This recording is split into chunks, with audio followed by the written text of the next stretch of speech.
بسم اللہ الرحمن الرحیم۔ السلام علیکم ورحمۃ اللہ وبرکاتہ۔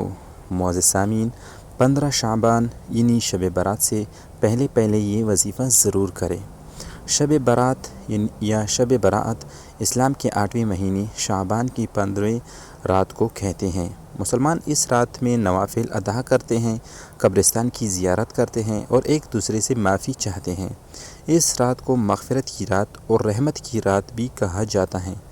احادیث مبارکہ میں لیلۃ النصف من الشعبان یعنی شعبان کی 15ویں رات کو شب برات قرار دیا گیا ہے۔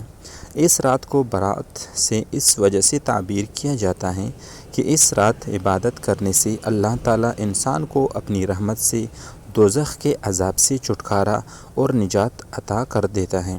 یہ رات مسلمانوں کے لیے و روزگاری کی رات ہے، رب کریم سے تجدید عہد کی رات ہے، شیطانی خواہشات اور نفس کے خلاف جہاد کی رات ہے۔ یہ رات اللہ کے حضور اپنے گناہوں سے زیادہ استغفار اور توبہ کی رات ہے۔ اسی رات نیک اعمال کرنے کا عہد اور برائیوں سے دور رہنے کا عہد دل پر موجود گناہوں سے زنگ کو ختم کرنے کا موجب بن سکتا ہے۔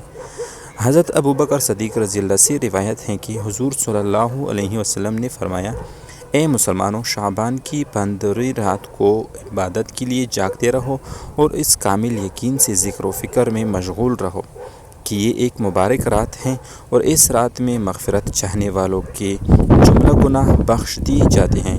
حضرت محمد صلی اللہ علیہ وسلم نے ارشاد فرمایا، شعبان کی 15ویں شب عبادت میں بسر کرو اور دن کو روزہ رکھو، اس شب ہر گناہ بخش دیا جاتا ہے۔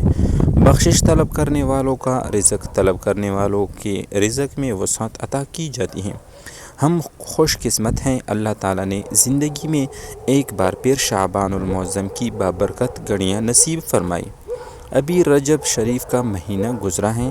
شب برات والی رات ہر انسان کا مقدر لکھا جاتا ہے۔ پورا سال جو رزق ملنا ہوتا ہے، پورا سال اس کا جو عمل ہونا ہے، اس رات کے اندر لکھ دیا جاتا ہے۔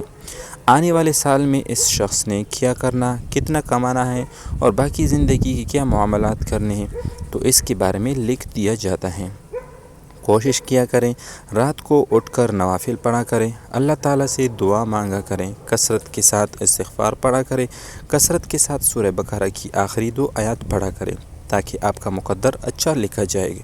اللہ تعالیٰ آپ سے راضی ہو، جب اللہ تعالیٰ آپ سے راضی ہوگا تو مقدر بہت اچھا لکھا جائے گا۔